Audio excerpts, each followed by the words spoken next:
At 58 years old, Paul Heyman is still taking bumps, as well as Money in the Bank is this coming week. Oh my goodness, it's Sunday. It's time to talk wrestling, y'all. You already know. Let's get it.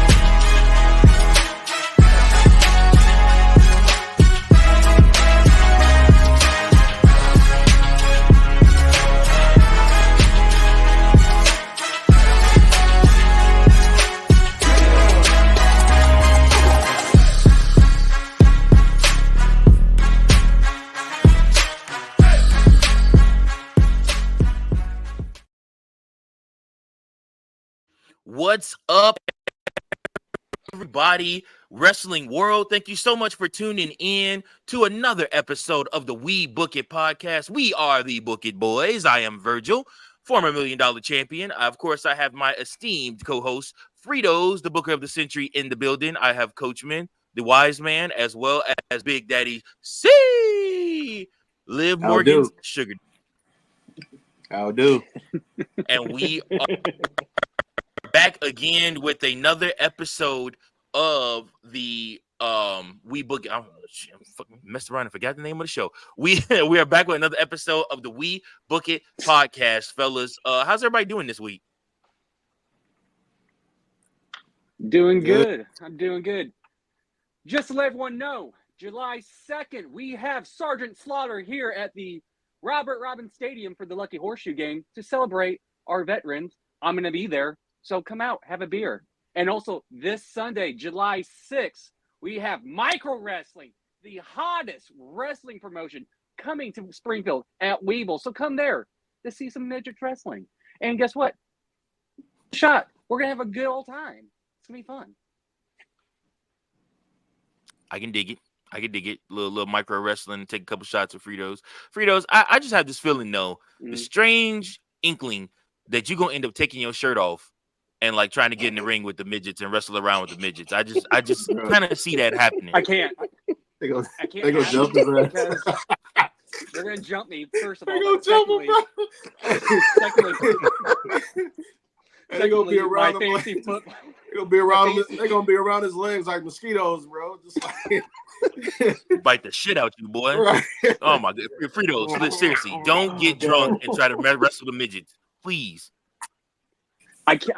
I won't, because the only reason I'm not gonna, it's because my fantasy football league is using their battle royal to determine our fantasy draft. So I gotta, make sure they do their thing. Mm-hmm. It's almost that time too. Fantasy football. Yeah, it is. Mm-hmm. I got a championship to defend. Ooh, Mr. Big Shot here, winning championships. Hey, Yes. I'm a 5-time champion, bro. 5 times. What'd you say? 5 times. 5 times. 5 times. 5 times. 5 times. All timers. The best. One of my favorite Booker T segments, and for many reasons, of course. But one of my favorite Booker T segments is it is the time when the New Day finally won the tag titles for their 5th time, and the moment was special, not just because of Booker T, but because Big E. You got to remember, you got to go back to his NXT days and remember, Big E would make the ref count to 5, not to 3. Once he debilitated his opponent. So he's like, oh, brothers, I've been waiting for this a mighty long time.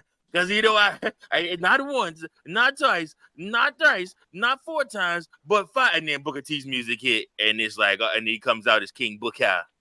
And it just, the whole moment, it was great. Great wrestling moment. Great wrestling memory there for me. Because I often listen to Big E's 3 Ain't Enough, I Need 5 record. Because I like I said, it's a hype record for me. If you ever lifting weights or like running or something like that, and it's come on like 2, 3 ain't enough, man. I need 5. Dolph Ziggler days, him being a lackey, being a lackey to Dolph Ziggler. yeah, man, the good old Big E days. Before Rich Holland came and messed up everything, but We're gonna talk about it. Pour Coach one man, out how you doing, man? Pouring one out from my boy Big E. Yeah. Good old Ice Mountain, Coach. Hey, Oh, you know it. wait, Ice Mountain, if you guys want wait to a minute. sponsor us. Hold on. No, Guys, on the carpet? guys. no tap water in there though, right? No tap water in there, right? No, this is fresh right from the glacier. Okay, all right, cool. You know, people they recycle the bottles and put tap water in there like me. Oh gosh. Listen, hey, but you don't have to feel super bad for Big E because he is dating Mia Yim's sister, and that brother looked happier than I think I've ever seen him before. Like even happier than he's with the New Day. Like he looks extremely happy. So Blazins. He's in a good big place. shout out to Big E. Blazins he be is. on point. Blazins be on point. True story. Claude want to go raise his want to go raid his closet real quick. Hey, man, buck up with them Blazers, brother. But we must start the show off on a somber note. We did lose wrestling royalty in the form of Roman Reigns, Joe Anoa'i's father from the Wild Samoans. So Sika passed away this past week. So obviously rest in peace to Sika.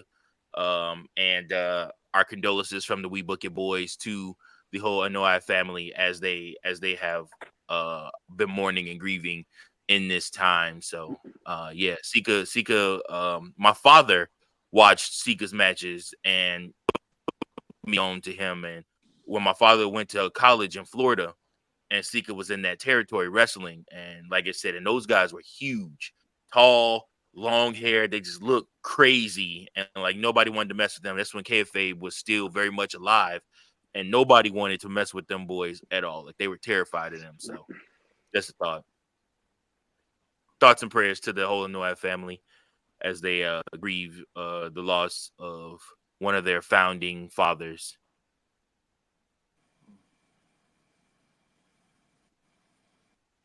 Okay, so that was weird. Nobody said anything, but it was just on talking about. I'm like, For the Moment whole of silence. Come week. on. you covered the bases, bro. I'm like, I know what much else to give.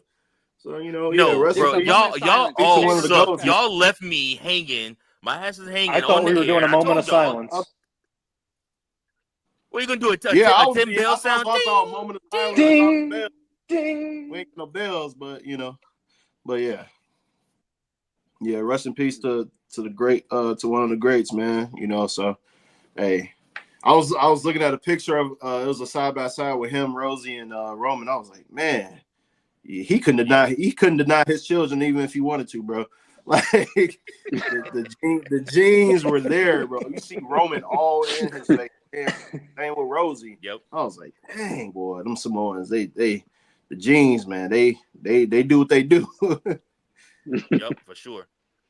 For sure. Speaking of which, we have to talk about the bloodline.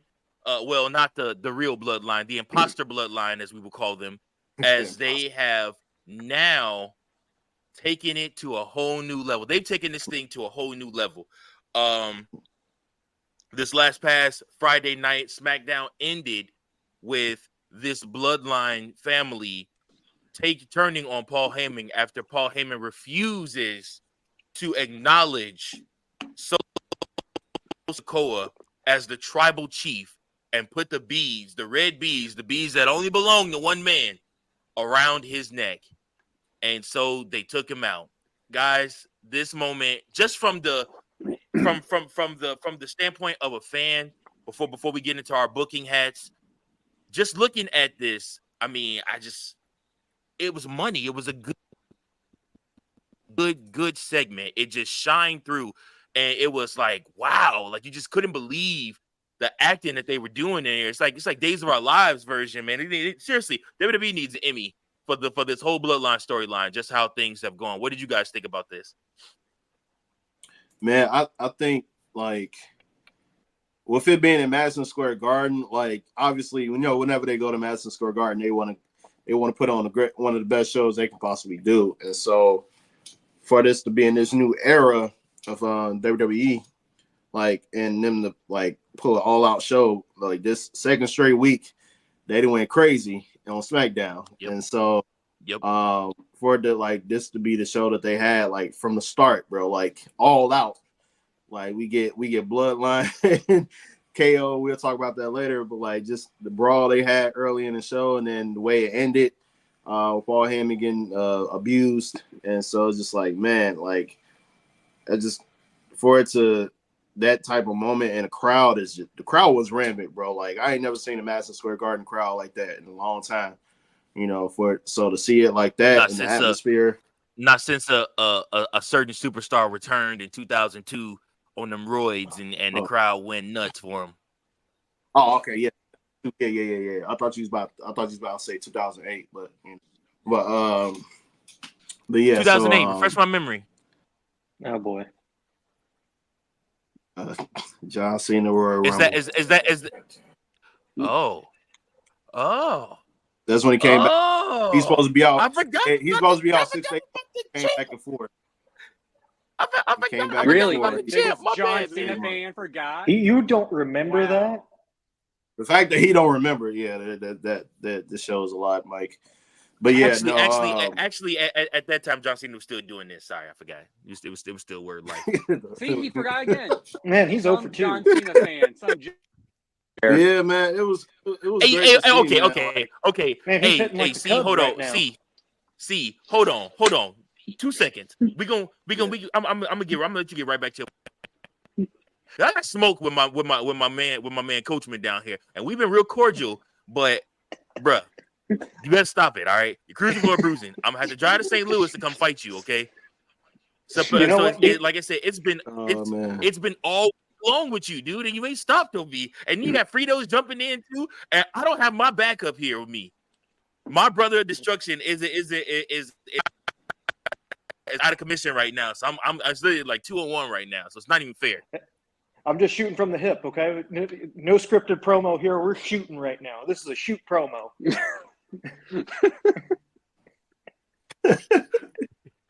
Well, leave me alone. That's all I'm gonna tell you. Otherwise, me and Tank are gonna have to drive down to St. Louis.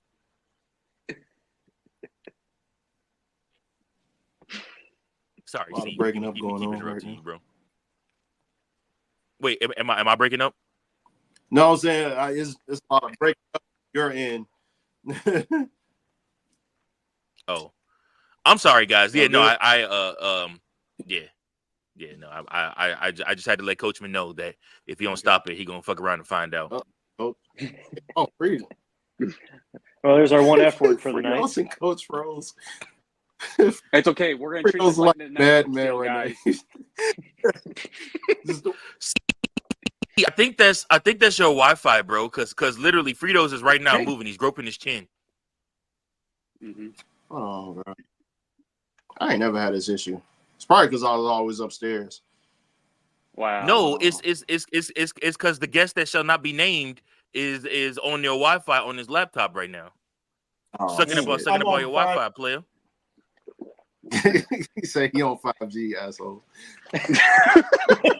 Yeah, whatever. So just temporarily while we pod, you mind getting off the Wi-Fi? I'm off. I haven't been on the Wi-Fi. I don't use the Wi-Fi on the computer. Mm-hmm. Oh, you don't? Okay. No. Okay. Look at you. Look on at the computer. Just trying to make sure.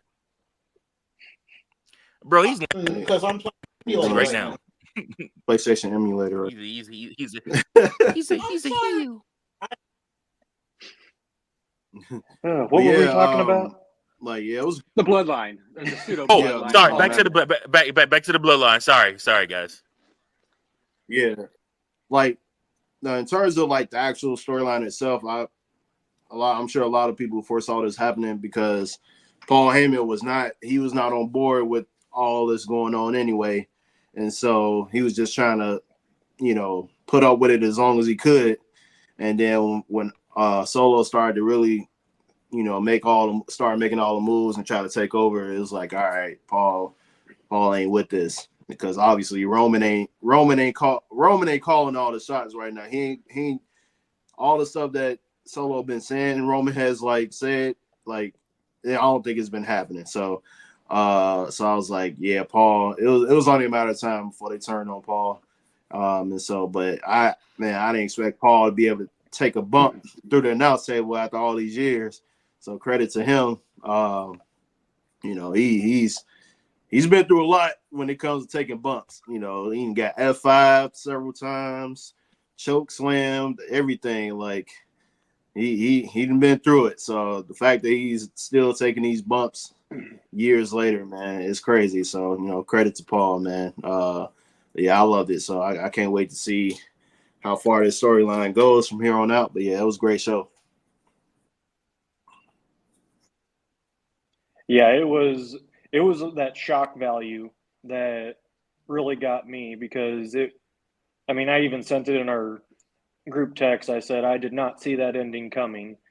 I mean, you knew that Heyman was going to deny Solo, but the fact that they would get that violent with it spoke volumes. Like taking the Samoan spike was one thing, but then taking a diving headbutt from Jacob Fatu and then power slammed through the announce table. I mean, that's just the brilliant way to develop heat on this new bloodline. And especially Solo, because it seems like until Friday that Solo wasn't really getting the heat that he needed for this storyline. Everyone was just kind of like, oh, like we don't care about you or anything like that. Like just do whatever, you're gonna lose. But now he has legit heat on him, and I think that's just only going to make this storyline even more perfect. And especially when Roman comes back for this Civil War, that pop is going to be enormous, and it's going to be better than he's going to come back as a babyface, and it's going to be better than anything Vince McMahon could have forced down our throats back in 2014 when they tried to make him the top babyface there. True. Very true. And Very true. honestly, I thought Fatu, out of all the new pseudo bloodline members, he's got the best entrance. The fire, the darkness, all that. And I'm gonna give him a lot more credit too. Lifting up Heyman, who's 400-pound, oddly shaped guy, and doing that power slam. I'm giving him a bunch of credit. I saw something on X where Heyman's junk was in his face and goes, I know it smells crazy down there. So I'm going to give him extra credit for that. But yeah, this storyline is probably up there right now as one of the best ones, other than the Wyatt 6 stuff, which we'll talk about later, and with the promo that happened. But honestly, yeah, with the whole bloodline story that's been going on for how many years, they need to get more credit. Throw them an Emmy, goddamn. They deserve it. Agreed. Yeah. Agreed. This whole bloodline storyline, I think, and the new characters added and how they're just adding in, and it's like legit family. It's really a family affair. This is really wonderful. I think it's great booking. Obviously, the shock factor. So one thing we definitely need to make sure that we are looking at is the Cody Rhodes, Randy Orton, Kevin versus the Bloodline at Money in the Bank next week. That match, the Bloodline has to win that match. They have to win that match. You have to win that match for two reasons. Because first and foremost, if you're trying to move to Cody versus Solo in the main event at SummerSlam, then it only makes sense that Solo has to finally win one of these matches against him. You can't keep putting Solo in this position where he looks like he's of a power and of strength, but yet he don't ever win no matches. He either gets disqualified or he straight out loses and eats the pin. So, like I said, you got to make sure that this match is A, entertaining, B, Solo needs to win, so that way it makes sense for the WWE Championship match at SummerSlam, where I do suspect we will get our Roman Reigns return at SummerSlam, to the shock and surprise of everybody in the arena there in they're in Detroit, right? No, they're in Cleveland. They're in Cleveland. Yep, they're in Cleveland. They're gonna be outside too. Yeah, that'll be nice. So yeah, I mean, like I said, it should definitely be a good show, a good time. Moving on though, and if anybody has any last thoughts, what do you guys think? We have the Money in the Bank match it's not set yet. We still got one more to be decided this week. But for right now, it's Io Sky versus Chelsea Green versus Lyra Valkyria versus Tiff Stratton versus Naomi versus one to be determined on the women's side. Let's talk women's side first. Out of these women that we know are going to be in the match and one to be decided, which I'm calling Charlotte. Don't say her name. Do not even whisper. Don't think it. I do not want that woman at all with a briefcase. Take it back. You take it back. I'm sorry, Fredos. Can you say her name? Y'all, she's the boogeyman. She's coming. Her name, her might actually appear. Hey. Joe Hendry does appear too, you hater. Anyways, look, I'm telling y'all though, I'm serious, y'all. This is gonna.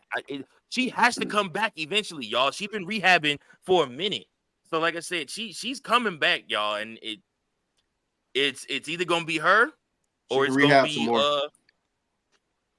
Look, it's either gonna be her. Or it's gonna be Alexa Bliss, I think. Like I said, so we'll see. My money is on Charlotte Flair making her return in the Money in the Bank when the women's Money in the Bank match. But she won't win. But she will put on a good showing. That briefcase is as good as Tiffany Stratton's, y'all. Like they are just dying to put that WWE championship on Tiffany. I will say this. The only exception I will have if Charlotte does somehow come back and she's the final participant in the Money in the Bank and wins it. The only exception I will have is if she actually cashes in on Nia Jax down the line after Nia Jax beats Bayley. And I'll be cool with that because I will prefer Charlotte to have the title over Nia Jax. So that's the only exception. To quote Paramore. Oh God, you missed me with that. Anyways, that is one of their forgotten hits. And you know what? Shout out to you, C, for that reference. What do you think, Coachman? I'm going back and forth here. I feel like Lyra is a good option, but now when I'm thinking storyline wise, I'm going to agree with you, Virgil, on Tiffany Stratton because we kind of saw that tease factor during SmackDown with her and Nia Jax kind of forming that alliance, and now you can kind of throw a wrench in there with her winning the Money in the Bank briefcase. Like, oh, she could cash in at any time on Nia. We all know Nia's going to beat Bayley at SummerSlam. So that's just going to develop a long-term storytelling there with those two. So I'm going to go with Tiffany winning this match. I agree. For me, what my heart says, Green to win. Just because she recently made a change petition or whatever to bring back the Diva title, that design back. So I'm all for that. But what my booker head is thinking, my brain, it's probably one of the younger stars. Tiffy's up there and Lyra. It's between those two because they're trying to, get their younger stars bigger and, promote more. And, oh, shoot. And he's gone. I'm back. Sorry. Fredos has died. I'm back. Nah. By God, he's dead. I can try to promote their younger stars. So somebody stop the damn match. By God, but they're going to promote one of their younger stars. So it's I can't even do my regular stuff. But it's probably going to be Tiffy. Even though my heart says Chelsea, it's going to be Tiffy. She's hot right now. You might as well just go with when the iron's hot. She's not just hot right now. She's hot. She's the future. It's Tiffy time, dog. Like I said, it's that's all it is. It's all it's ever gonna be. And to quote my NXT World Champion, that's all it is. That's all it's gonna be. Tiffy time, dog. All right, moving on to the men's side. Jey Uso, Carmelo Hayes, Andrade, Chad Gable, LA Knight, and one more to be decided. Who do you guys think is the last man that will be in that match? And who do you guys think is going to win? Because the match that's coming up, it's for free, by the way. It's Sheamus, Drew McIntyre, and Dragunov. The fact that that's on a Monday Night Raw, that is insane. Ooh. That is going to be the best match of the night. Triple H cooking, man. For sure. With that one, it's probably going to be Dragunov. I could see Punk return and ruin Drew's night. You know, set Sure. further storyline. Then for me, it's got to be Jey winning it. As much as I want LA Knight to win, but Logan Paul's going to interfere with that match, and that's going to set up their match in SummerSlam. It's got to be Jey at this point. You can't call yourself main event Jey Uso and now win the big thing. He hasn't won the IC. He hasn't won the World Heavyweight. At least give him the chance for the Money in the Bank case. He can get a chance when he ain't gonna win that shit. I'm like, no. AC is a hater, bro. You are He such is. a I'm hater. not a hater. I'm just saying, like, he is not world champion material in my eyes. I'm just being honest. Neither quote Andre was freaking I'm just Kofi Kingston. Like, Neither was you said Kofi what? Kingston. Neither was Kofi Kingston. come on, man. Don't bring up Kofi. I don't bring up Kofi What? because I just No, talk. and I Talk. just watched. Talk. I just Tell the truth. just Tell the posted- truth. Tell the and truth. They just posted that damn video of Brock Lesnar beating him today on the WWE Vault. I'm gonna need you not to bring that up, please. Tell the truth. Shame the devil. You know good and damn well why Kofi Kingston lost that title the way he did, and it's because he was not WWE Championship material. It was He a had to moment. lose. It was a wave. He So could've WWE lost it. rode the wave. Lost it, you know. WWE rode the wave and let him win the championship. Why can't you do the same thing with Jey Uso? Jey Uso is twice the athlete that Kofi Kingston is, and he's a bigger draw right now. And on top of that, he has a better storyline.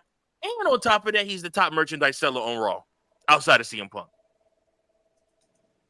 Why would you not put the world championship on him, even if it's for a month? I'm not saying he got to have this long, lengthy run. I'm just saying put the title on him for a month, then have the bloodline cause him to lose that championship. Enter in Roman, enter in. That's how they get to War Games. Get him the Jeff Hardy treatment, huh? Get one month of having a Jeff Hardy. As long as he's able to say he had it. Jeff Hardy, his when he goes into the Hall of Fame, he will read a two-time WWE World Heavyweight Champion. He was twice, brother. So, I mean, hey, listen. As long as you can say you did it, it just lays the claim to fame that he's been a world champion. 3 times for Jeff Hardy. You counting that TNA shit? No, he won the WWE Championship once and then the World Heavyweight Championship twice. Oh. Yeah, he beat CM Punk once. Have that. He beat Edge. Yeah. But I mean, if he cashes in, okay, all right, cool. That's more believable than him actually having a legit like match from start to finish, like against somebody that he is not believable to beat. Like say if he actually has to go against Gunther, like 1-on-1 start to finish without having to cash in, he ain't beating him. And then, but if he cashes in after Gunther has like a hard fought match against somebody, I can see that happening, and then After keeps Brock it for a month. Lesnar. I can see that. That's the only way I see that happening. You know, I mean, it's a new era, so anybody can get an opportunity nowadays. Ain't no more. Bruh, but during the old era, people heavy was getting opportunities. Yeah, and you said what? Even during the old, you're pissing me off, Claude. Listen, you're pissing me off. Even during the old era, there were certain superstars that was getting opportunities and chances. Don't just act like Jey Uso is the outlier. Jeff Hardy was a freaking tag team wrestler. So was Kofi Kingston. So was guys like Matt Hardy. So was guys like Mark Henry. Those guys were not viewed as main eventers or world championship material, but they still got a shot at the damn belt. So did Christian, so did Edge, so did all these guys. The fact that you keep trying to hate on Jey Uso and keep him out this world championship criteria, I don't understand what your idea of the criteria of what a world champion should be. Is it because he's short? Is it because he's not a super heavyweight? Because you love Daniel Bryan. You love you some DB. I'm just gonna sit back. Let's here. be honest. That whole storyline with Daniel Bryan. Let's be real here. He was too over, bro. Like it was inevitable for him to win that championship at WrestleMania. And So is Jay Jay isn't right now. Jay That's is not what even I'm on the no. Are you trying to compare Jay now to like how Daniel Bryan was in what 2013? The Yeet movement versus the Yes movement. I'm taking the not Yeet even movement. I close. can't lie to you. Hell no, bro. Stop it. Man, no, bro. You about to make me walk off the set like Stephen A on First Take, man. Hell no, bro. The Yeet, bro. Listen, did you not see these crowds and everybody doing the Yeet? Even when Jay Uso not there, the Cleveland Cavaliers had everybody do the whole Yeet dance, while playing his music at a game. He wasn't even there, bro. They just got the crowd rowdy with it. Come on, bro. That's transcending. Do you hear this shit? God, man. Next topic, man. Well, hang on, Coach. Anyways. You still got to pick who's the Money in the Bank winner. Oh yeah, go ahead. This has been a riveting conversation. First off, I really love our discussions, guys. We like to have fun here. Yeah, we like to have fun, everybody. Despite you hating and everything on that C with Jey Uso, that makes the most logical sense because of, like you said, cashing in on Gunther after he's had a hard-fought match. Because I don't see anybody from SmackDown doing that. Because initially my thought was I thought Carmelo Hayes was going to win. But since he's on SmackDown, I don't see him cashing in on Cody. The only way I could see him cashing in is for the U.S. title, and nobody really wants to see him cash in for a mid-card title. Austin Theory 2.0. Yeah, we don't want to see that. I thought that was a one-off. Like, is that still a thing? Or they can cash in for any, like, you can cash in for a mid-card title still? LA Knight mentioned it a week or two ago that if he wins the Money in the Bank, he would use it to cash in on Logan Paul. Yeah. So I think it's for any title. It's a damn shame what they did to that dog. There's no way that LA Knight ought to be cashing in for no damn. Okay, keep going. Somebody else talk. Well, I've said enough. Out of all of that, I think Jay is the logical choice for it. But anything can happen. But if I'm, like I said, even though C was hating the whole time on him, I think he's the only logical choice if we want to see a world heavyweight cash in. If you guys don't mind, I have someone that wants to interject for a quick moment. Hey, No, I don't think he needs to interject. Yeah, we could do without. Anyway, Mike, I think with regards to if there is a kind of story that you can do if you want to go that mid-card route. So Chad Gable has been obsessed with the Intercontinental title, right? And he's going through like this horrendous stretch where he lost again to Sami Zayn. He got squashed by Braun Strowman. He got murdered by the Wyatt Six. And now he they did the triple threat match, got into the Money in the Bank. And now you're seeing him with Ivy Nile and the Creed brothers. What's to say he wins Money in the Bank, right?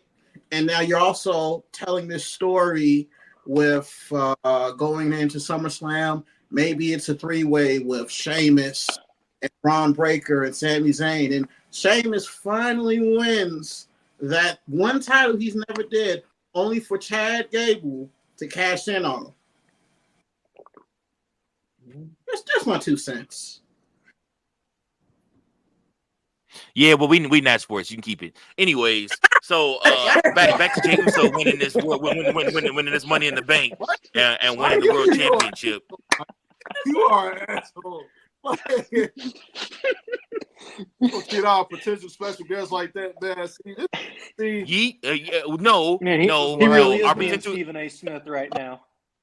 our potential guest has turned down multiple times where he could have pitched in and helped, and he was like, "I'm cool. I don't want to do that. Let's get leave." So, nah, he can keep his 2 cents. Keep it over there. Keep it in Chicago with him. Anyways, Jey Uso main event is gonna walk out with the briefcase, and when he do, we're gonna yeet all over. We're gonna yeet all over Cleveland. They're in Pause. Toronto. No, did he? Pause. Like, come on now. Come on now. Ain't no yeeting. Yeet. But go. All It's right. going to be in Canada, so moving- it's okay. Oh, yeah, you could definitely eat in Canada. You'd be okay. Yeah, You'd be you can all right eat in Canada all for you sure. want. You can eat in the streets in Canada. They're all still upset that they lost the Stanley Cup again, so. Lord Stanley no longer resides in Canada. Toronto, Canada. All right, fellas, moving right along to the next portion. Bo Dallas. And guys, this segment in itself was just, again, another amazing job by the creative team and by the video editing team to put together this video package. Obviously, what's her name? Sister Abigail is what we'll call her from now on. But anyway, Sister Abigail comes out, slides from under the ring, comes into the ring, then slides out of the ring, hands this tape to Michael Cole, which, by the way, Michael Cole called 2 hours of action by himself and, like, legit snapped. Like, it was really, really good. And like I said, I mean, I understand that we grew up in the Attitude Era and JR will forever be the GOAT. But Michael Cole deserves a lot of credit for how he's upped this game when he don't have Vince McMahon yelling at him in the headset anymore. Also, we gave a slight So little then condolences to the go ahead. McAfees, too. The only reason Michael Cole did his whole thing for a couple hours, Pat McAfee's father-in-law passed away. So condolences from the We Book It boys to the McAfee family. To the McAfee family. So then moving right along, Sister Abigail slides out the ring. She hands a box to Michael Cole.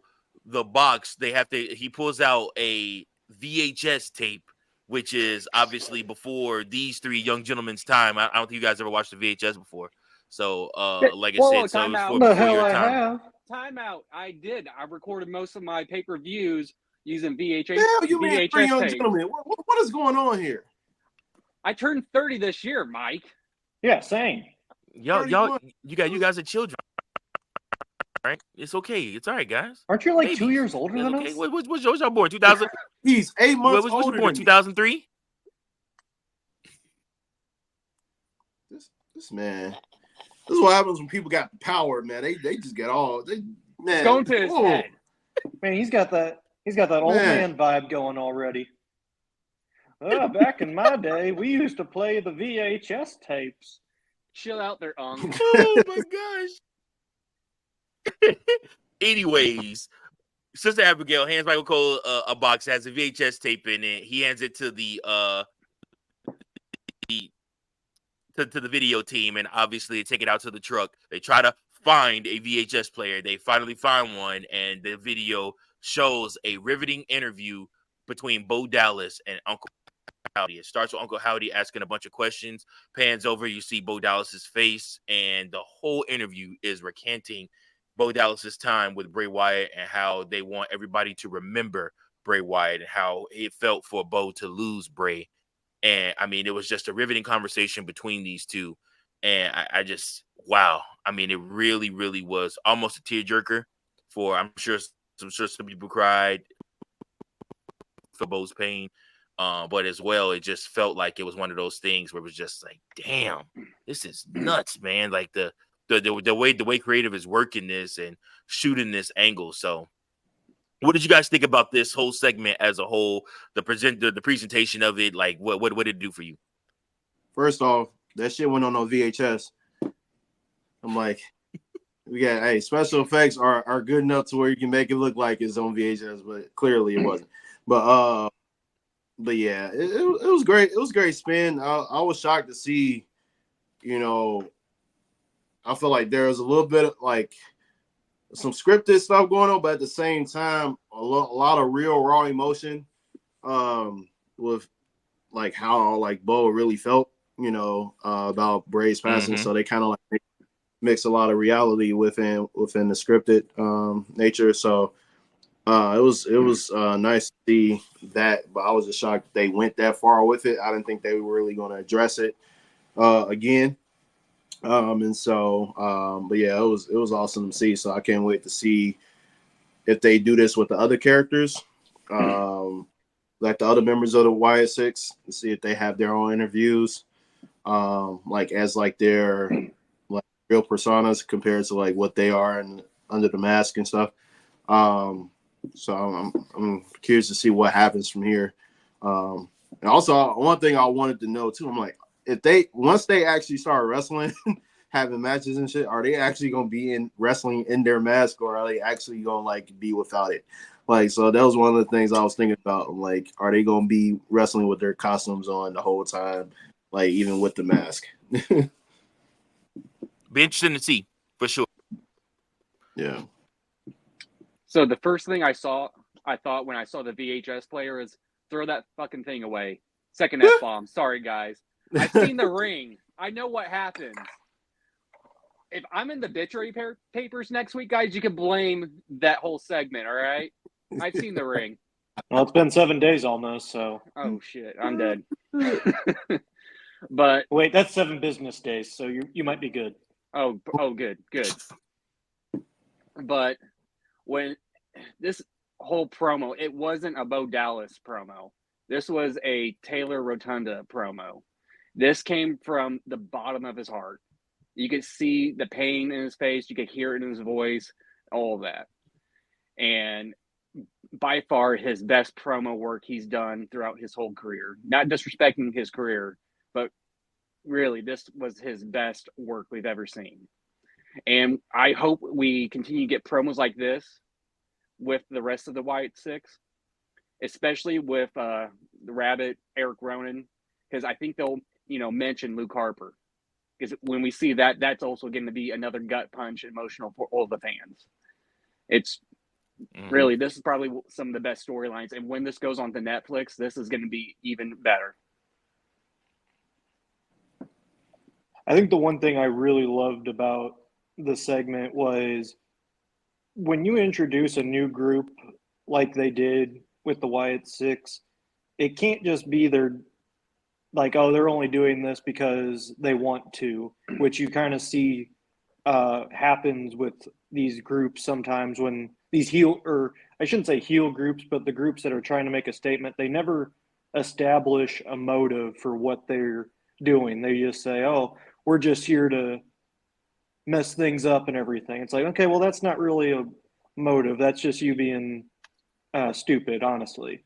But with this promo, Bo Dallas established his motive of like, people forgot about all of us. They're forgetting about Bray already. So we made them remember what he stood for and who we are as wrestlers. Because you think about the wrestlers in this group, all of them barely ever touched the mid card. They were all lower tier, low card, sometimes even jobbers. So this, that was beautiful to outside me. of that Bludgeon Brothers run. Yes, besides the Bludgeon Brothers run and the Almost Superhero, Nikki ASH. Yes, but we don't mention more. But you have to bring that up for people just to remember that. True story. So that's what I loved about it, is that it was actually establishing a motive for this group, and now you can buy in even more and actually get more people on your side with it. Because I think back to when, I hate to bring up this memory of Retribution, when they came in during the COVID. Yep, see, you already made that face. Like, there was no motive whatsoever with them. It was just hard like day over there. Yeah, it was. Speaking there was no of motive. It was terrible. Real speaking of retribution, real quick, it was announced earlier this week that Dijak was WWE refused to sign Dijak back to another contract because under his own admission, he was the one feeding backstage news to Dirt Sheets and to Sean Ross Sapp of Fightful. So at first I felt bad for him. I was like, dang, WWE did him bogus. Not only did they demote him, but then they sent him back to NXT and then they stopped using him altogether. But I don't feel bad for him because he was spreading rumors and leaking backstage news. So boom. Snitches get stitches. Hey, it is what it is. It's a sad day when you Jeez. can't trust anybody. But anyways, Retribution, that was a terrible idea. There was no motive, and people hated it from the start, and that's why 4 of the 5 members have been released. They tried to do the aces and eights thing, and then it didn't. It went.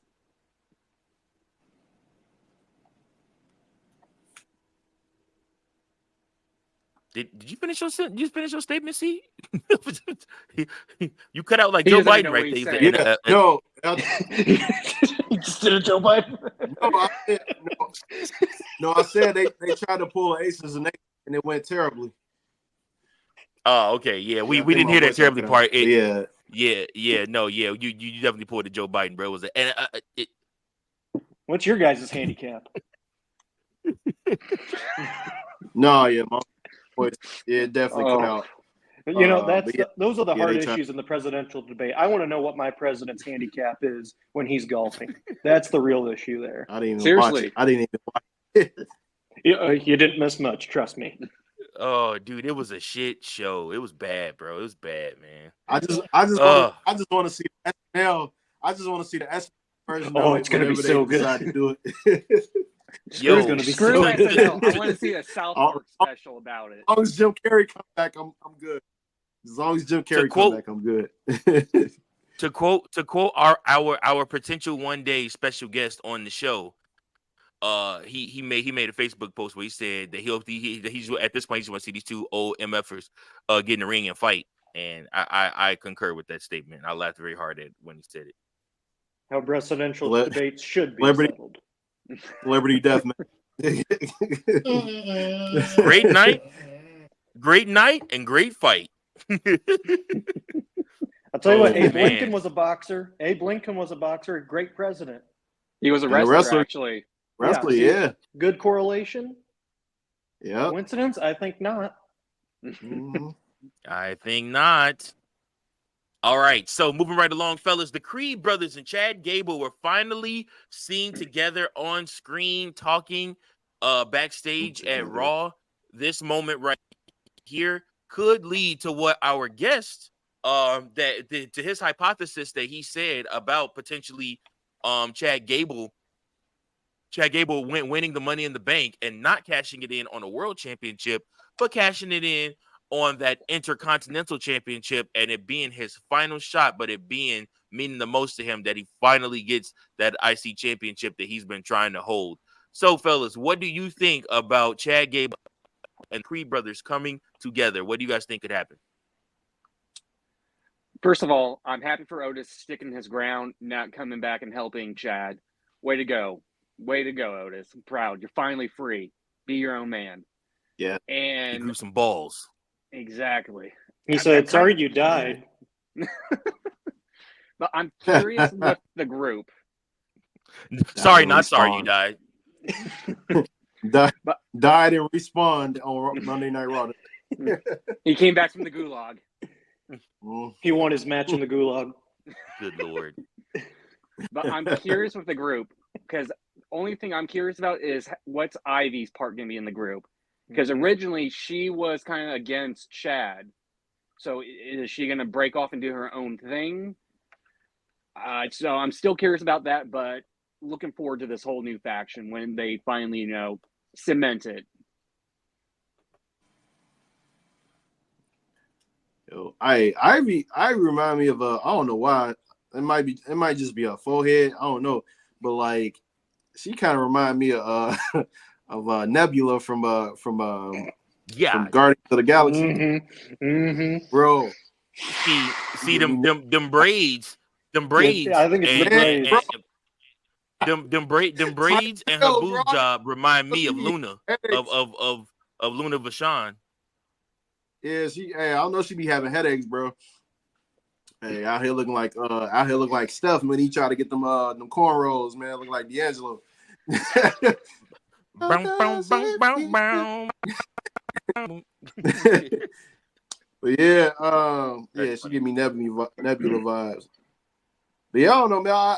I'm like, I will say this: the title, Creed brothers and Chad Gable finally come together. That's kind of it's kind of diabolical. Finally coming together. That's wild. But Hey, yeah, whoa, so hold on, wait a minute. I didn't even see that. My bad, man. Take that yeah, down. We're bro, gonna take that down right that's now. crazy. Like finally coming together. Yeah, it's wild out here. It's the title. No, It's man, the title, you know, brother. Come on, man. Yeah, I know, man. But yeah, it's hopefully they stop teasing the potential of these groups. I mean, to potential of these these three, joining together as a faction. And finally get it going. Because like they got to do something with Chad, man. He like he's done. He finally let go of Otis and them, and they finally said we don't want to we ain't trying to vibe with you no more. We done. So now he can move on, go ahead, create his new faction, and we good. And I don't know if he's gonna go back out to Sammy again, but Well, I think we'll he's going see. to go for that World Heavyweight if he wins Money in the Bank. He said he's going to cash in and win a World Heavyweight Championship before he died on screen. But yeah, that'll be my bet to win, like Chad, either Chad or LA Knight, honestly. But yeah, I can't wait to see what happens with Money in the Bank. So I'm all for it, man. The new faction. If he does win, that'll probably be the best way to introduce the new faction. Have them help him win it.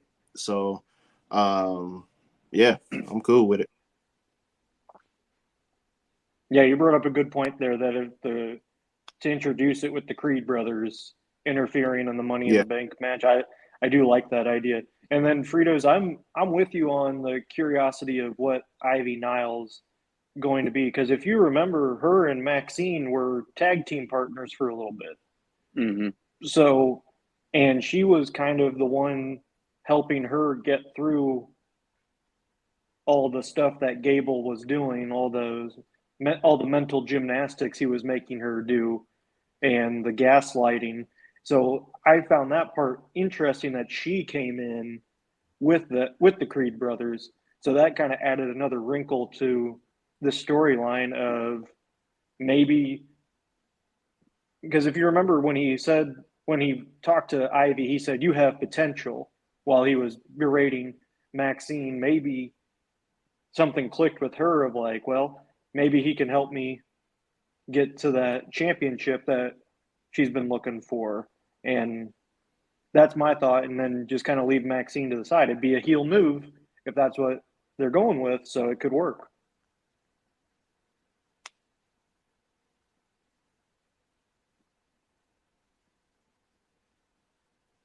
Any thoughts there, Virgil? Fredo, say something, bro. What the? I He already said his my piece. That was the first one. Good Lord. What? Guys, listen. Cover for me, guys. Oh, sorry. All right. So for those of you who don't know, we'll take a time out here from wrestling. For those of you who don't know, right now, as we're recording, NBA free agency is going on too. Chris Paul just agreed to go play with Wemby and for the San Antonio Spurs, as well as it looks like Paul George is probably going to land with the 76ers. Harden is staying with the Clippers. So yeah, I'm sorry. I know you guys tune in for wrestling, but I also love basketball too. Also, Andre Drummond is back with the 76ers on a 2-year, $10 million deal. So it's just been a lot going on. So sorry guys, but yes, no. Bulls could have gave him 10 years, bro. Bulls could have gave him 10 years, man. I mean, not 10 years, 10 million. They could have gave him 10 million easily. Yeah, but if you're trying to go young, why would you? You know. So sorry about that. But yeah, no, moving right back along into our regularly scheduled programming. Forbidden Door is happening tonight. Actually, the pay-per-view has already started, and they did something to finally book and plan for the future. They decided to start setting the seeds and sowing the seeds for Ospreay versus MJF. That is probably the biggest match that they could possibly do at this time with the current talent that they have on the roster. What do you guys think about this? And does this signal Ospreay winning that AEW World Title tonight from Swerve Strickland?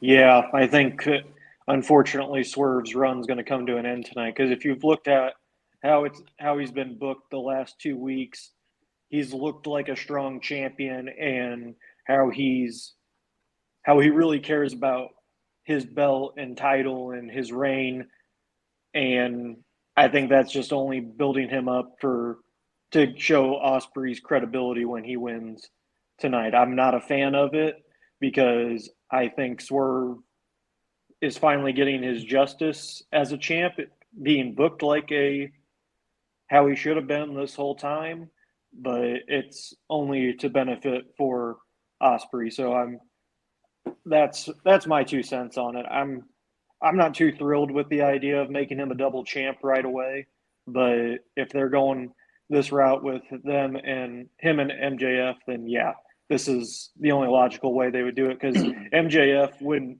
fight anybody just without some kind of stipulation to it. That's just not in his character. So the only logical reason is to. Oh, go ahead, see. Because he had, what was it, not Intercontinental, but the Continental Championship. Yeah. Is that what is that what Ospreay has right now? Yep. Yeah, it's the international International, or whatever. Mm-hmm. But yeah, Whoever the mid-card honestly, title is. I don't think it even has to be for a world title. I think they just have it be for the Continental title. Like, I think that's a good enough championship, for them to fight for. Honestly, like, instead of it just being a regular match, 1-on-1. Like, I mean, the world want to see it. Let Swerve have another month or two, with the title. And I don't know who he'll face after Ospreay, but I think it'd be nice to see him and MJF go at it for the Continental title. He don't have to be a double champion. Honestly, I honestly don't think he'll beat Swerve. I think they'll let Swerve win this one, and then whoever challenges him next, that'll be that. And then if MJF, depending on how it happens with what happens with MJF and Ospreay, who knows? MJF might move on if he loses to Ospreay, and then he decides to turn his attention to the world title. I don't know how that will play out, losing that type of match, and then all of a sudden, yeah, I'm just gonna go ahead. But I don't know. Like, I just feel like you don't need the world title in the picture to sell this match. I think the match it sells itself, like just these two names. Like even it can just be for the Continental title, or if Ospreay loses. Now, is it for title, or is it just AEW World Championship tonight? It's just AEW World Champion. Just AEW World Title. It's AEW World Championship. Okay. So yeah, like, if Ospreay loses, all right, moving on.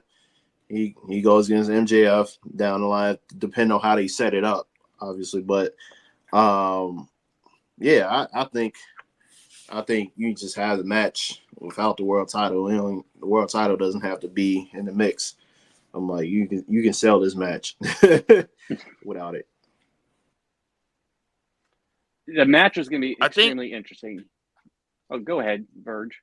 No, you're good. You haven't spoken yet. All right. Well, it's interesting because the whole setup of the whole thing, only because MJF came out and brought out Danny Garcia. It's literally like Roman coming back and ignoring the bloodline and challenging Tozawa to a match.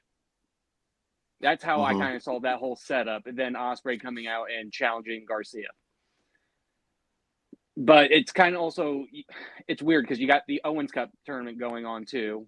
And the winner goes and faces the champion. And I still think Danielson's number one pick to win. You go out as a champion. So I could see them, Strickland win tonight, keep the title, and then it goes off and Danielson, ends his career like that. I mean, honestly, yeah, Ospreay and MJF, they honestly don't need a title. MJF already, called him out when he came back with that promo, with the whole bruv stuff. So, I mean, but the match itself between them two is going to be amazing.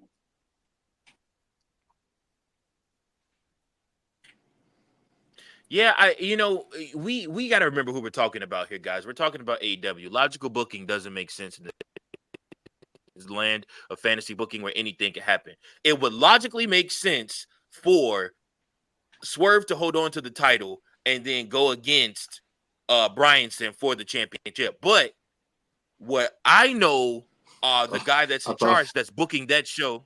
Coach. What'd you say, boy? You cut out right in the middle of laughing. What'd you say? I thought Coach was giving a middle finger when he did. Oh, no, these ones. No. Right there. But yeah, like, but we like Coach ran for him. Heel Coach is back. No, but no, Right. heel Coach showed up earlier this week when I got his TikTok wrong. That's when heel Coach showed up. You're damn right you did. I didn't get it wrong. You didn't put the numbers on there. I didn't know what was what. Bull freaking crap on that. Okay, Fredo's and Tank. They labeled them the exact same way. So did I. You just had dyslexia or something and read it backwards. Listen, sir, you have to own your mistakes, Coachman. All right, it's your fault. Okay, but I didn't make one. Yeah. He's on rampage. Oh no, he's clearing up the announce table. He's clearing up the announce table. By God, what's gonna happen now? I'm about to home invade like Triple H and Randy Orton. Oh gosh. T, don't answer that door.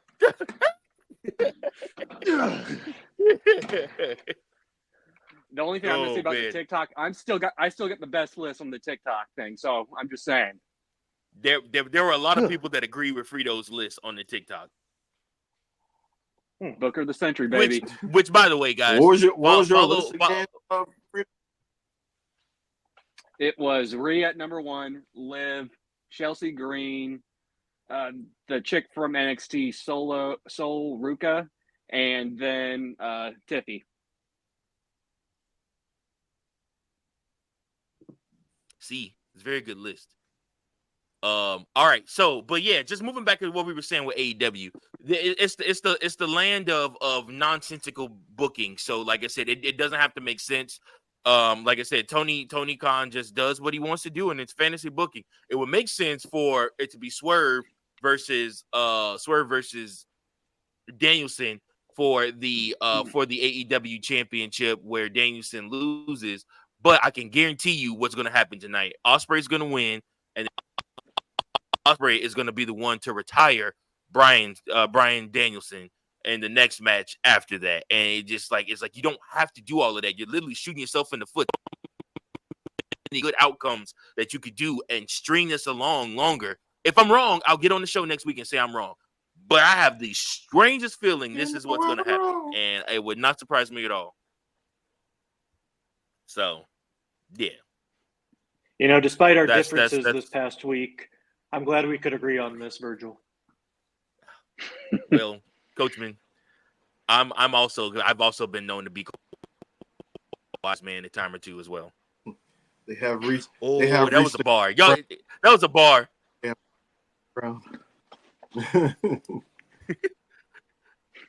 That was a bar. We like to have fun. Come on, here. We Fredo, like give to it to have me. Oh, That was good. We like to have fun. It was a solid one. That was good. I'll give you That was that. a good bar. All right, y'all. So one thing I don't know if everybody watched this or not, but Triple H was on Pat McAfee's show this last week. Actually on Monday he was featured on Pat McAfee's show, which was really odd that Pat McAfee did his show, and then because WWE Raw was in Indianapolis, and then Pat McAfee wasn't on Raw, which is where he commentates. But we later found out, obviously, why, and we already gave the rest in peace to the McAfee family.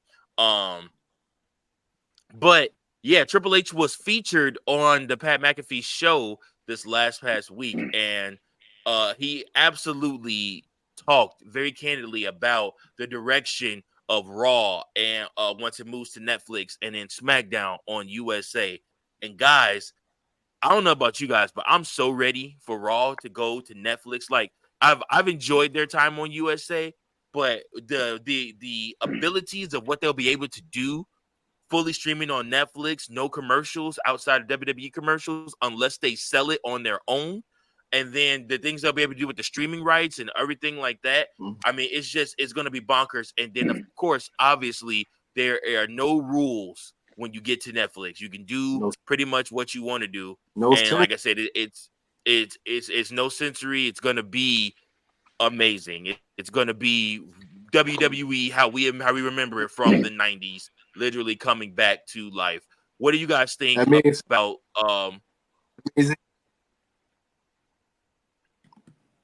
I'm gonna go first. That means if you see a nip slip, it ain't gonna be your sensor, okay? It's not gonna be blurred out, okay? Not gonna be blurred out, bro. It's go. Hey, we ain't never gonna Get in no the shower. right? Take a cold shower. You're done. Cold shower, yes, sir. We'll do. But no, like it's all bets are off. There will be no blacking out, no black and white when the blood pops on. You know, when ain't no cutting out when the blood is on the scene. People leaking. I want to see somebody leak and had the crimson mask when they bleed. Not no little specks of blood. It's just leaking on one part of the face. No, I want the whole face bleeding like it used to be back in the day. All right. Now I know it's hard to do in these current times. You know, COVID. You know, everybody got to be a little bit healthier and smarter about certain things. But damn it, I don't care. Like, we saw what happened with Cody and The Rock, and he beat his ass. He beat the crap out of him outside in Chicago, the Rosemont Theater. Like I want to see something like that again. Like we need something like that. We need somebody just getting just annihilated, on a weekly basis, how it used to be during the Attitude Era. I know that's asking for a lot, but you're on Netflix now. All bets are off. You got all these crime shows and all this stuff. Y'all show all this crap on there, man. You got shows like dudes killing people. Got a dude killing everybody, no matter the gender. Like, hey, WWE, they on Raw, they can do whatever they need to now. Hey, and then eventually SmackDown. I'm sure SmackDown will get on Netflix down the line. Once they deal is up with USA Network, and hey, wrestling gonna be back for real. So yeah, I'm excited, man. I'm excited. Now I'm curious to see what they do with the Titatron and the set and all the stage set.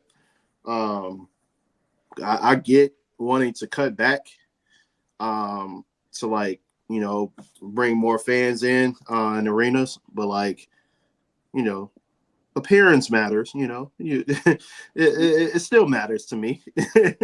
Like you want to have a good stage, good Titatron, like that old because the last few they had was trash, and so they can try to get like a new version of what 03 was 2003, that Titatron for Raw.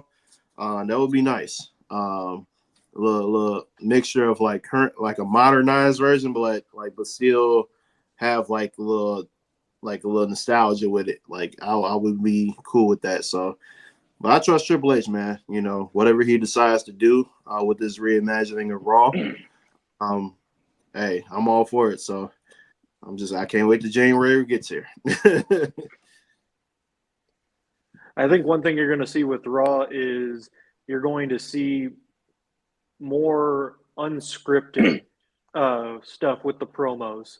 I think because you can tell in some cases they're holding back what they're trying to say, what they want to say, because we're on cable and we don't want to get fined by the FCC or anything. I think you're going to see more of that, those hard digs that we were used to in the 90s at somebody, where the crowd will really go, wow, I can't believe you just said that, but that was so cool that you did. Because we only get that every now and then before a big pay-per-view. Like, obviously this WrestleMania, we got a lot of those segments. And I think that just is kind of the tip of the iceberg on what we're going to get when Raw goes to Netflix. So I'm excited for that. And I just want to see some F-bombs drop for once that I can actually hear them say. Seth fucking Rollins. It's going to be nuts when they do that. I'm going to buy that For shirt sure. too. It's going to be nice. Eppin Rollins. Mhm. I mean, it makes sense. Oh man. So he's married to Becky, so it would make sense to call himself fucking Rollins. You know, it makes.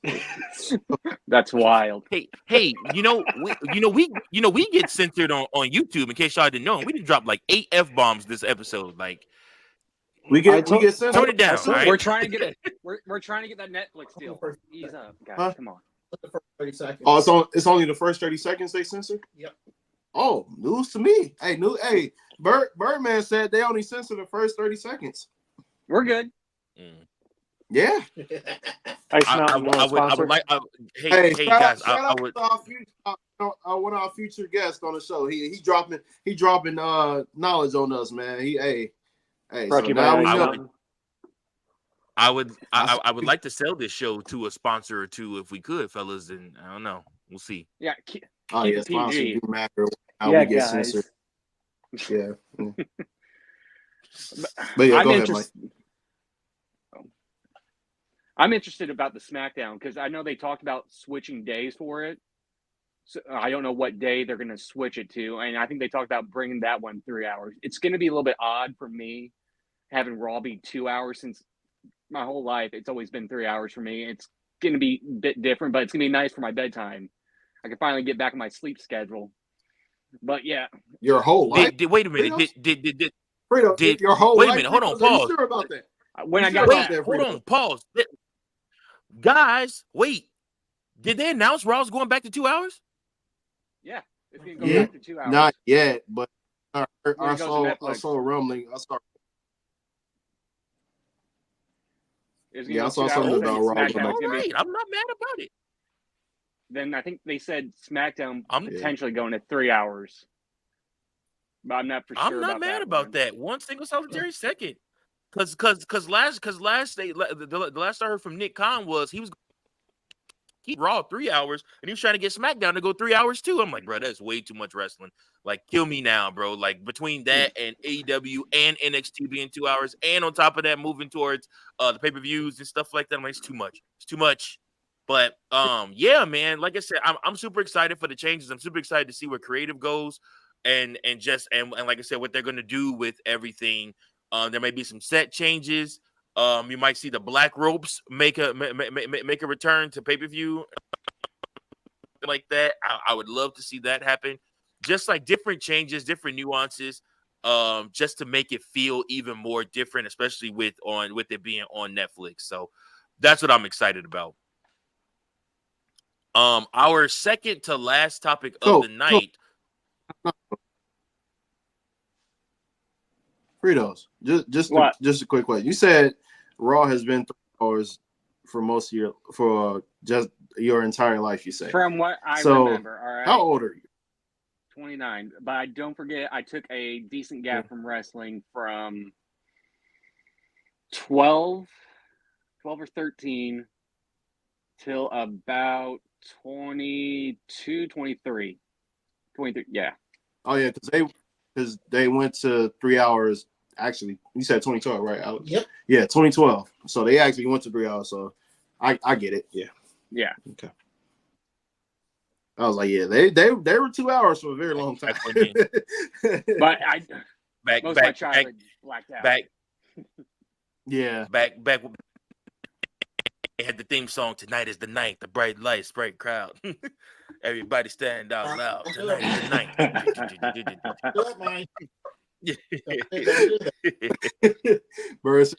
Hey! For this show's purposes, my name is not Mike. It's Virgil. Thank you very much. Virgil. Yeah. Only if you're doing a shoot promo is his name Mike. Right. Thank you. Thank you. Or anyways, when I'm but leading the show, it's producer Mike.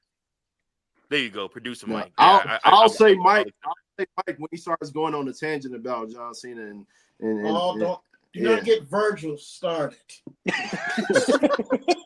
Listen. Man, we need to get him on the pod. It's only guy. It's only one man. It's only one man that's deserving to be a 17-time recognized 17-time world heavyweight champion, and his name is John Felix Anthony Cena. He is the GOAT of wrestling. Ric Flair. Go ahead and get me started. Get me started. Oh man, 17 times. 17. Count them. It don't need to be no Charlotte Flair. Okay, all right. I'll shoot it to you this way. Would you rather it be Charlotte Flair that wins 17 times world champion, or would you rather it be John Cena? None. I'd rather have. I mean, I said Ric Flair, not Charlotte. So. And if it makes, I know what you said. I'm asking y'all a question. Who would you rather have? John Cena be a 17-time world champion, or Charlotte Flair be a 17-time world champion? You tell me. Is there a third option? No. Two. Answer. Question. Dang. We like to have fun here. Oh man. We're not. Oh, so I'm just going to disregard the question. Anyways, Cody Rhodes finally brings the WWE Championship back to the Garden, and he did a surprise. He not only brought his WWE Championship, but he bought the title that they took away from his dad in the Garden, and he stood on the ropes, the same ropes his father stood on, and he took a picture with him holding up that old school WWE Championship, and the crowd erupted. It was a very emotional event. It was a very emotional week for wrestling in general. This moment for you guys, what did it mean to you? What did it mean for you? What you mean they took it away? They took the title away from Dusty Rhodes. Remember, he had one. That's the whole purpose of the story, bro. He was fighting in the Garden, and he's supposed to win the championship. And he won, but they took it away because of I think it was a disqualification or a count out or something like that. And then, like I said, so Dusty never actually held the WWE Championship. Clearly, Mike, I would not have remembered that at all. That's the whole basis of Cody Rhodes' story. What the hell have you been watching for the past 2.5 years? That's all we've been doing. He never really mentioned anything about them taking the title away from Dusty. It was implied. He didn't anything about that match, Mike. I mean, Virgil. I'm sorry, Virgil. Anyways, I'll jump in here on the topic. Go ahead. As for this, I think it's a good way to wrap up that part of Cody's championship reign, because that's what everyone was talking about, was him finishing the story, winning that championship that his dad never did. But people are still bringing that up with talking about his title reign. It's like, oh, well, he finished the story and now it's bland and everything. His run's not good. I think this is a good way to say, okay, this part of his reign is over. Now we're focusing on him submitting his own legacy. So that's what I like about it. And the way things have been the last couple weeks with exactly. And the way things have been with Cody the last couple weeks, I mean, he's showing those heelish tendencies that everyone has been wanting out of him. And so he's almost towards that tweener stage. But, I mean, everyone's going to cheer him like a babyface, but even if he does heelish stuff, everyone's going to be behind him because they're like, oh, yeah, I would have done the exact same thing in that situation. It's making the baby face believable and not look dumb like they've been doing with Swerve Strickland.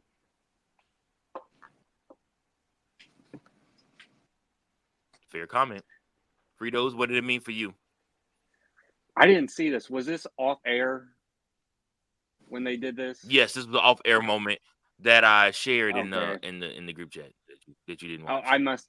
My bad. I apologize, but I mean, No. It's Yeah. okay. You ruin the moment. It's all right, But Fredo's. Don't feel bad. it's fine. about it. But I still got some thoughts. But like, it's probably good for him. I mean, for the storyline itself, to wrap it up a little bit and trying to maybe move on to the next stage. The whole storyline with Cody was him winning the title. He won the title, and now he brought the title that his father, didn't win due to a DQ. And I mean, hopefully it just wraps it up and they move on to the next storyline to, freshen up his reign.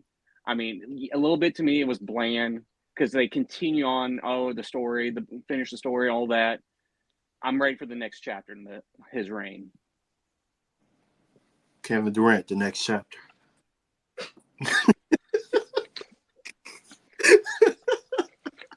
That is the most random thing that has happened this whole episode. There's been a lot of random things happened this episode.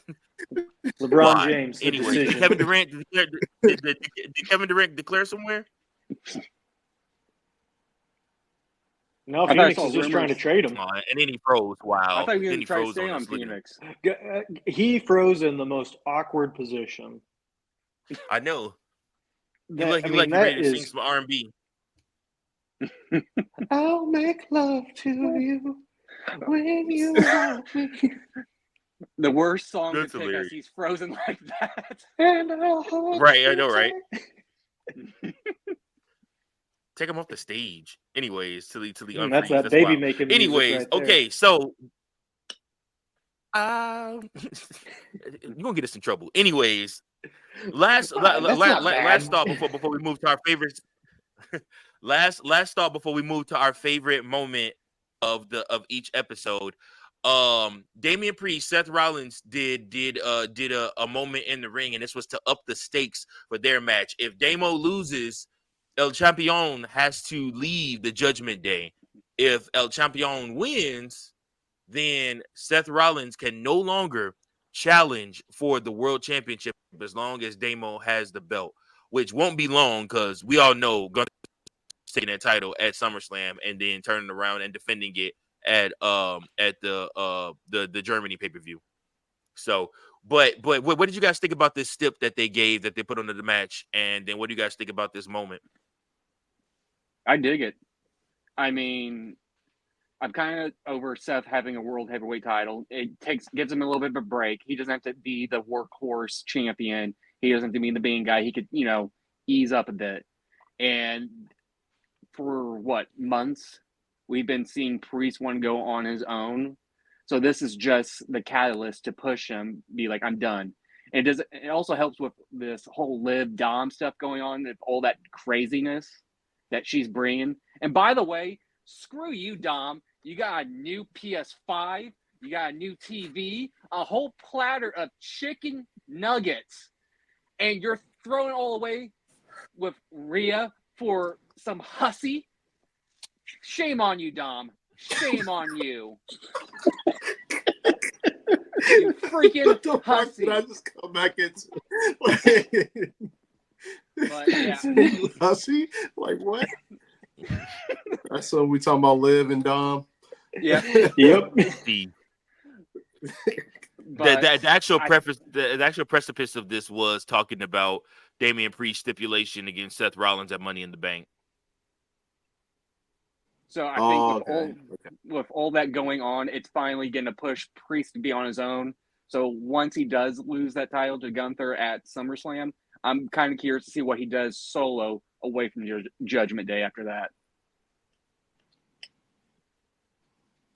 Yeah, I thought it was a good up the ante kind of stipulation because you're just thinking, well, Seth's going to win this and he's going to retain it, but that's from a fan's point of view. If you're looking at it from a booking point of view, it ups the stakes not only, like you said, Fredo, to give Seth that break, but if you noticed in Priest's promo, he even said, I don't need the Judgment Day. They need me. And that's already probably going to put a wrench in that faction. I would bet that somehow Judgment Day interferes with the match and Priest still wins, but interferes, going to cause even more tension. And then when he loses to Gunther at SummerSlam, Finn and JD already have the tag titles. Then you got Liv, who's inserting herself in there. I wouldn't be surprised if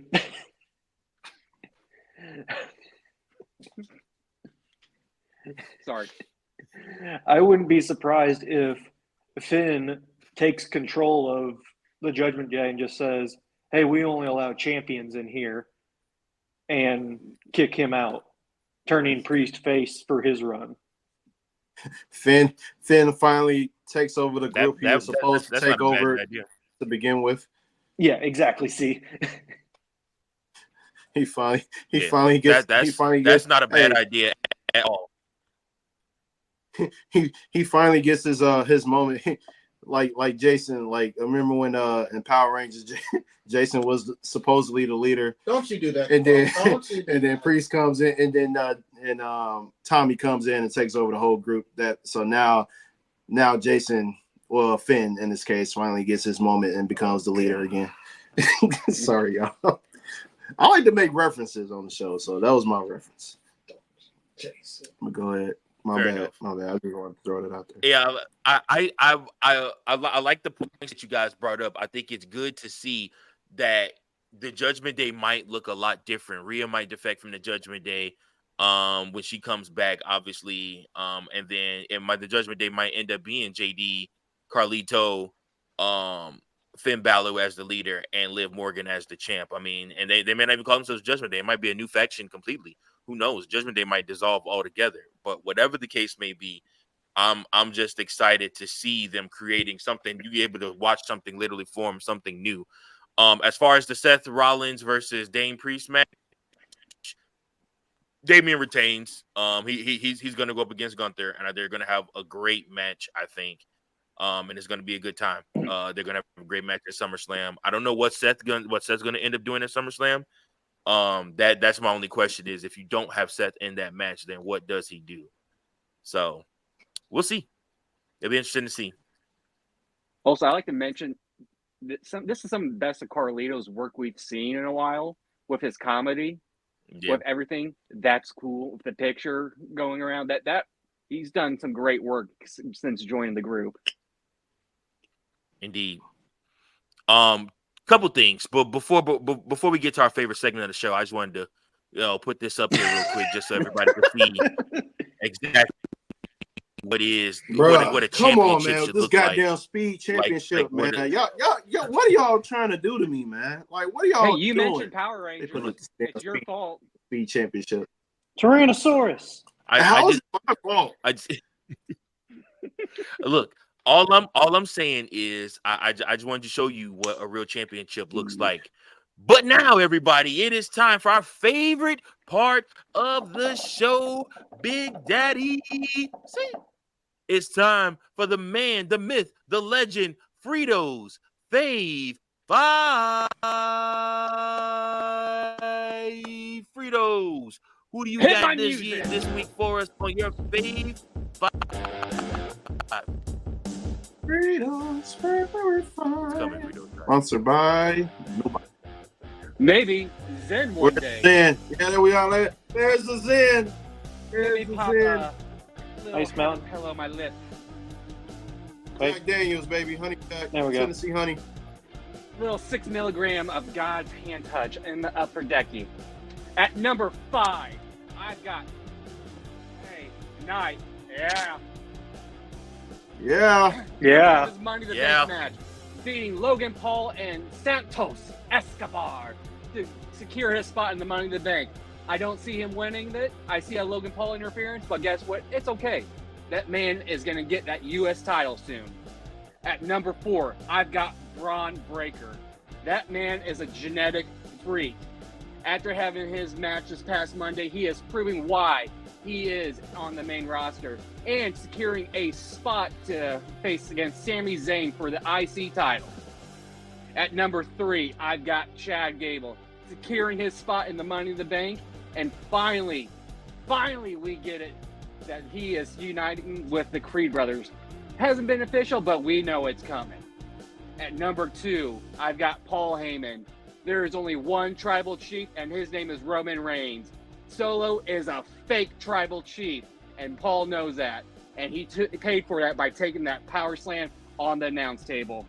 And at number 1, Bo Dallas. That promo was beyond emotional and beautiful.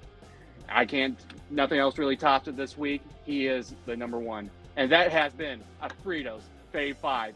Yeah. Yeah. Yeah. Yeah. A+ for me, Fredo. Good job. A+. A+ for me. Hey, you know what?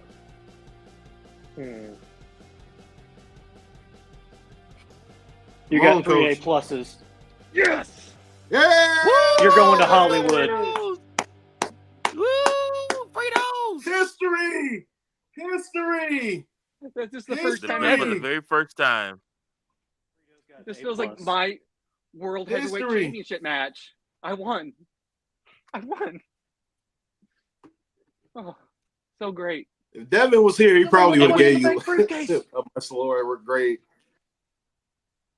Devin would have gave you a much lower grade. And with that being said, folks, we need to make sure, guys, if you've enjoyed this content today, that you like, subscribe, and share our channel. We are trying to grow our following. We appreciate you guys for listening to us, giving us some time, and letting us talk wrestling with you. Guys, listen, let me tell you something. We got more as wrestling grows and things happen. We got more content coming for you. We hope and pray that you guys will continue to listen to us and support us, man. Like I said, and share the podcast with all of your wrestling friends.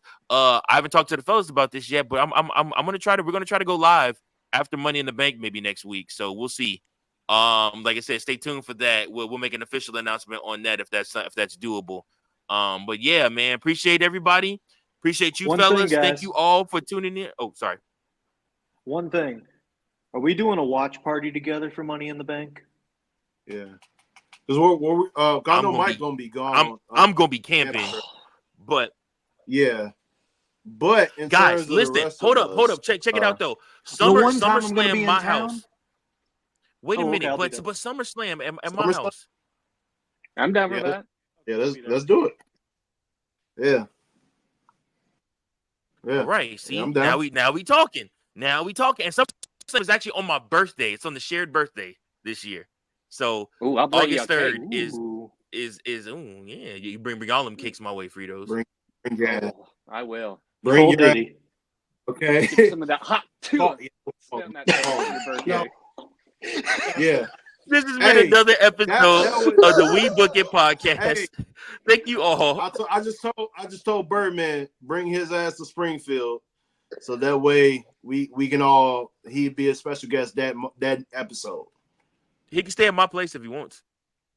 All right, so hey, it's a deal. Just gotta get Devin We on board. appreciate all of you for You gotta watching. get Devin on board. Take it easy, y'all. Until next time. Peace. Peace. Boy, that show.